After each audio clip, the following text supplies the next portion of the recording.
Hello my brothers and sisters, and thank you for watching this short video. It's purely a reflection, and it's really focusing on some of the wonderful wise sayings of Saint Teresa of Avila. Inspired words given to her, which she shared in the 16th century with her sisters, the Carmelite nuns. And I would like to share them with you. So the theme of this short video is "Let nothing disturb you." And this is what Saint Teresa of Avila has to say. Let nothing disturb you. Let nothing frighten you. All things pass away. God never changes. Christ has no body now but yours. No hands, no feet on earth but yours. Yours are the eyes through which he looks. Yours is the heart that beats his love. Christ has no body now on earth but yours. Yours are the eyes through which he looks, compassion on this world. What does the theme say to you? Let nothing disturb you, let nothing frighten you. All things pass away, God never changes. We live in a beautiful world, don't we? Or do we? I believe we do. Because I believe that all that God has created is good. And you only have to go into the forests by a lake and take a breath and look at the vista.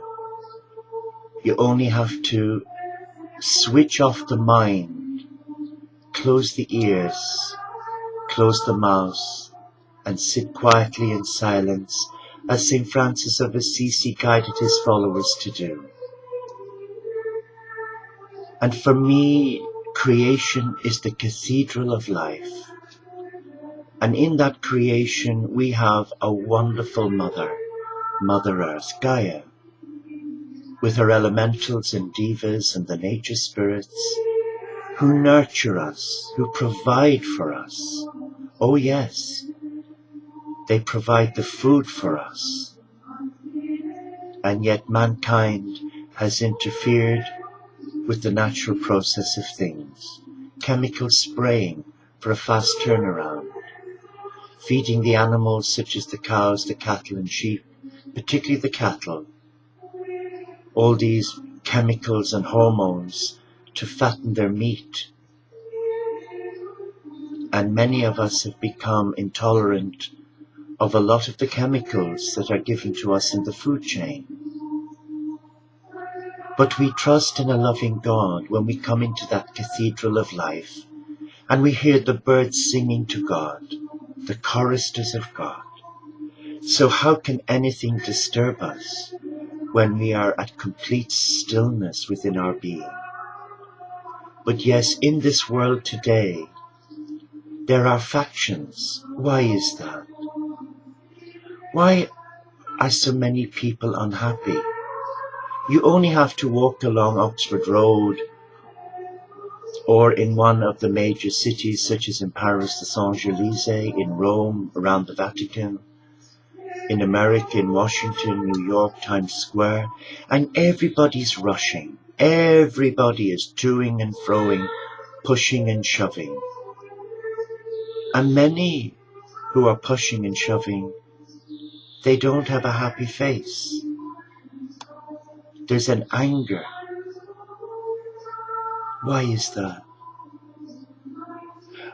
It is my belief that we live in a beautiful world, but mankind has become spiritually impoverished through processing everything in the mind rather than in the heart. And that is one of the beauties of the Essenes, the Therapeutai Essenes of Egypt, going back to the prophet Enoch 8,000 years ago. And those same teachings school Jesus and many of the great spiritual masters today, because it brought to us a simple gift to bring the mind into subjection to the heart And as St. Teresa of Avila said, Christ has no body but yours, no hands, no feet on earth but yours. Yours are the eyes through which he looks, compassion on this world. So in truth we are the beating heart of God. And we have a duty of care to ourselves. And we must try and walk away from this nanny mindset that society owes us. Society owes us nothing. It is we who owe society positive energy. But I've come to discover in my role as a lay monastic who's enclosed as a Franciscan that so many beautiful souls are caught up in this mindset of fear. They are afraid even to breathe. And a lot of it is to do with their own personal life. They're holding on to a lot of baggage, inner woundedness.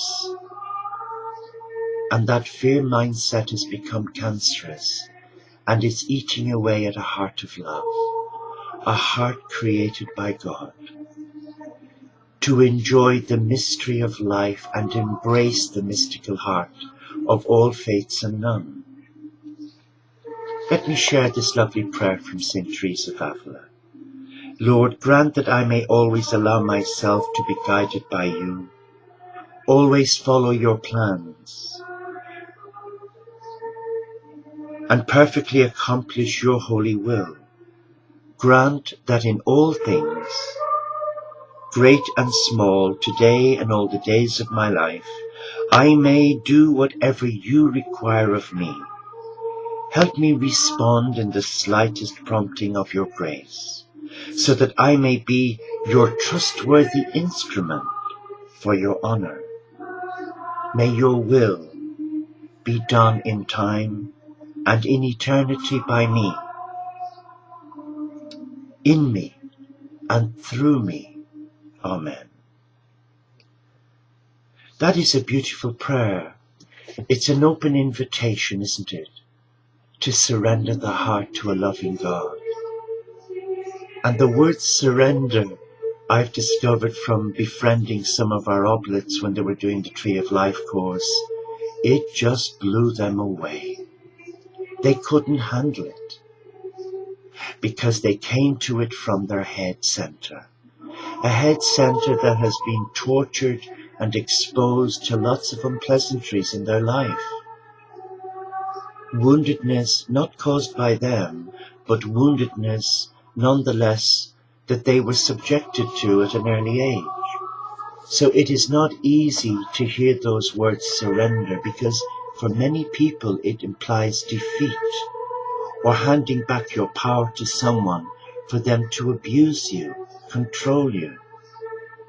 I guess too I share some of that fear because in 2007, when I came back from Egypt, having delivered a retreat there to a large group of beautiful souls, working with the divine feminine energies of Magdalena, I was laid low for 5 months. But God had a plan.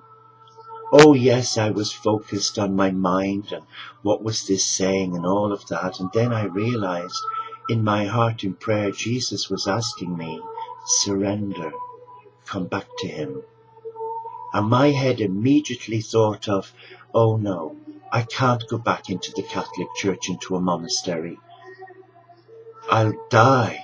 I was processing what Jesus was asking of my heart through the mind. So the words of Teresa didn't really benefit me. Let nothing disturb you, let nothing frighten you. I was petrified. But then what Jesus was saying, I never let you go. I called you by your name. Surrender your heart in love and live the simple life from here and embrace peace. Let nothing disturb you. Let nothing frighten you. Be at peace, my friends.